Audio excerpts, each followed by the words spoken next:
Kompyuter orqali YouTube kanalini to'g'ri ochish va boshlang'ich nastroykalarni qilish hammani ham qiziqsa kerak. Hozir men sizlarga bu ishni qanday qilishni o'rgataman. Hammaga salom, sizlar bilan super MUXLIS. Avvalambor istalgan brauzer orqali youtube.com saytiga kirasiz. Ko'rib turibsiz, menda hozir hech qanday akkaunt kiritilmagan. Akkaunt kiritish uchun mana shu kirish tugmasiga bir marotaba bosamiz.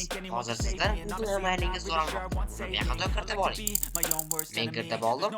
Endi keyingi tugmasini bosamiz. Hozir esa parollaringizni kiritishingiz kerak. Parollarni ham bexato kiritib olishni maslahat beraman. Va yana bir marotaba keyingi tugmasi bosiladi.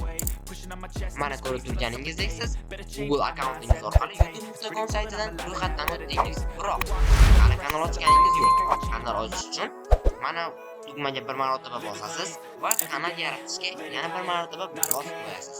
Xo'sh, mana ekraningizda ochilgan oyna orqali siz rasm yuklash yozuviga bossangiz kanalga avatar o'rnatishingiz mumkin.